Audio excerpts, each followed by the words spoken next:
అమ్మ ఏమంటుంది? తినలే అని. అమ్మ పప్పు పప్పు అయితే వంట చేసిన నైలు తినలేరు ఇంకా వాళ్ళకి బాక్స్ కట్టించిన అందరికి అమ్మకి హాయ్యకు ఆయన ఉంటుంది నా కొడుకు ఉంటుంది.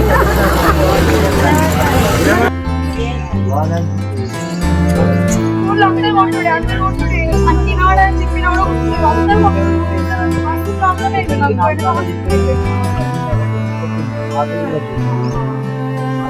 ఆయన కూడా విశ్వాసం తీసుకోలేదు. ఆయన మొత్తం మాట నాకు రాకుండా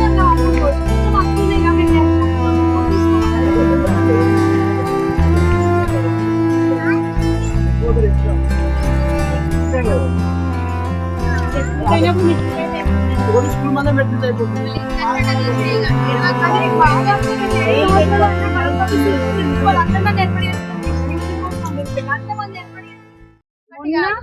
రీసెంట్ గా హార్ట్ ప్రాబ్లం ఉంది, దాని చెకప్ పోతే మనకి ఏది కూడా వినవాడే అమ్మ మస్తు ప్రాబ్లం ఉంది. అందుకే వీడు పిచ్చోడని మీరు అంటున్నా మనకి వినవాడక మాటలు అర్థం కాక వాళ్ళకి ఏడ్చోడని చెప్పి మా మొన్న రీసెంట్ గా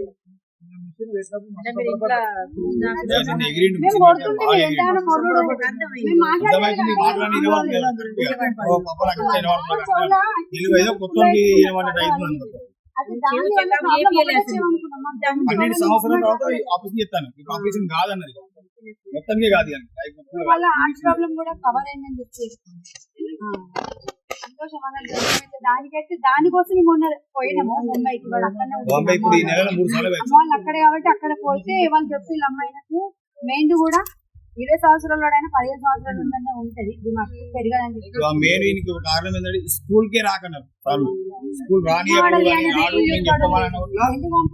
మైండ్ ఏం చేయాలో నాకు అర్థం కాదు. మా పిల్లలు మొన్న పానీపూరి హాస్పిటల్ గురైతే హాస్పిటల్ జాయిన్ చేస్తే కేటీఆర్ అని నచ్చిండు, ప్రతి ఒక్కరు వచ్చింది, ప్రతి ఒక్కరు చూసుకుంటా వెళ్ళి కానీ ఎవరు కూడా మాకు వెళ్ళిపోయలేదు. రాజసీమ సార్ అన్న, కేకే మహేందర్ రెడ్డి అన్న, మా సర్పంచ్ అన్న, ఈ వర్ణ గారు కాబట్టి మా ఊరికి 7 సంవత్సరం చల్లి చోలినవాడు తెలియదు. చోలినవాడక మేము దానికి సగం కూడా పెట్టినాము, అవి కూడా డబ్బులు రాలేదు ఇంతవరకు.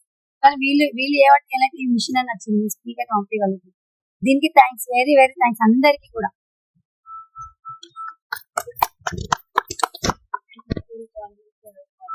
అదే వెరీ వెరీ థ్యాంక్ యూ. ఎందుకంటే మస్తు సంవత్సరాలు వినవాడదని మాకు తెలియదు.